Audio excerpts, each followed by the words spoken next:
How are you all doing today?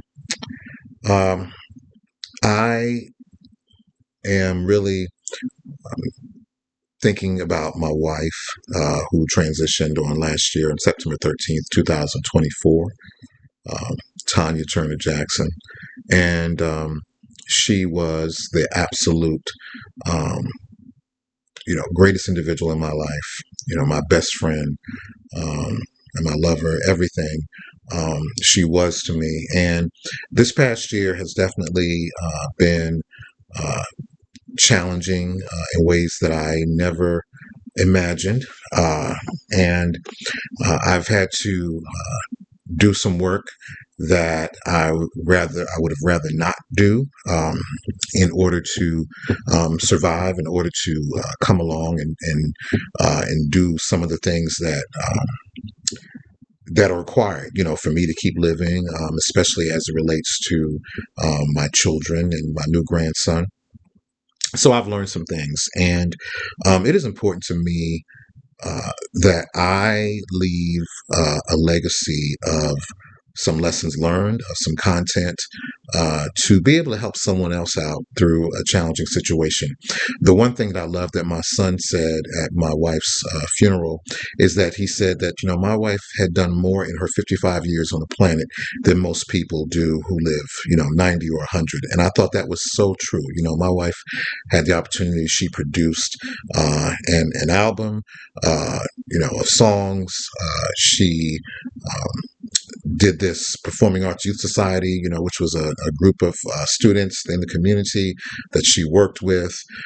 She just did so many things. And of course, she was an awesome minister and pastor to church with me, Believers Tabernacle Faith Worship Center. Just such a profound leader. But she always was concerned about making sure that everyone,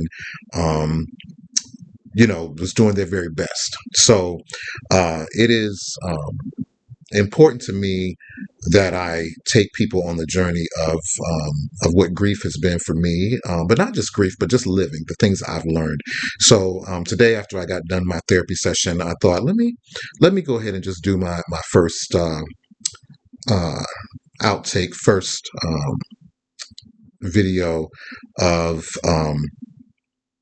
Of where I am. And if you notice, I don't have any professional lighting. I don't have anything of that nature, whatever, that actually is a goal of mine. But I was sitting here and I was like, no, I'm going to do this right now. So it is October 30th, 2025. And I want you to have the faith for um, life happening. And let me clarify what I mean by that. Just as sure as the sun rises in the morning and sets at night, life is going to happen. And I say this to everyone, but especially to my brothers and sisters in Christ. Sometimes, we live such a world that we believe that, well, if I speak the word, if I I'm doing these things, whatever, then certain things will not come nigh my dwelling. But that's not really true, because the Bible, and Jesus said, it rains on the just as well as the unjust. It just does. So your life is going to have some rain to fall in it. But really, what's important is how you show up. And I said this to our congregation the first Sunday after Tanya passed away, and there was such grief all over the whole entire church. And I wasn't supposed to preach that Sunday, but the grief was so intense that I had to stand up and I had to, let people know we were going to get through it. Also to let them know that we as a family, we were going to get through it, even though, my wife um, was, just such an integral part of our lives, but especially our church family. And my daughter was on the keyboard that morning, and she's crying, and my son is on the drums, and another daughter is singing. It was just a very intense moment. But the one thing that the Lord let me understand in that moment is that you can teach on faith, you can preach on faith, um, but really you're going to be tested because you got to live faith. And living faith doesn't feel good. Sometimes I'll be honest with you. If I had to go back over this last year, would I have wanted any of this? No, not at all. But can I say to you that I'm better than I was last year this time? I am. Um, and can I say to you that I'm better than even when Tanya was on the face of the earth? In some ways, I can say I am, because there's a level of God, or an intensity, an intimacy in God that I did not know before she passed away.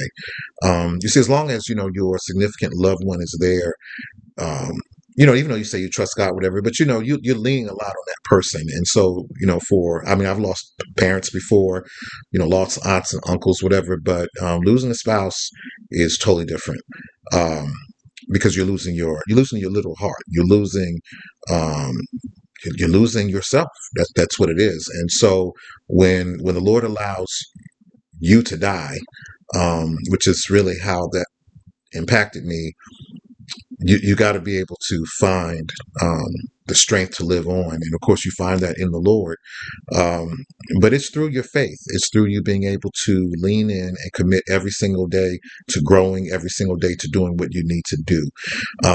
So I'm going to leave that with you on today. Is you can't just teach faith. You can't just preach faith. You have to live faith. But that all comes through the various tests and trials that James talked about. But remember, it said to count it all joy when you fall into divers temptations, tests, or trials, knowing this, that the trying of your faith works patience. But it goes on to say, let patience have its perfect work, so that you may be perfect and entire, wanting nothing. And that really is the goal. We don't want anything, because we're in the Lord. And I can tell you, I can attest to that. That is what a test or trial will bring to you. So I don't know what you're going through today, but I will tell you this: you will get through it, and the sun will shine again. Doesn't always feel like it, but it will. And that's what faith is all about. It's not about your feeling. It's about your faith. It's about you knowing that God has your back.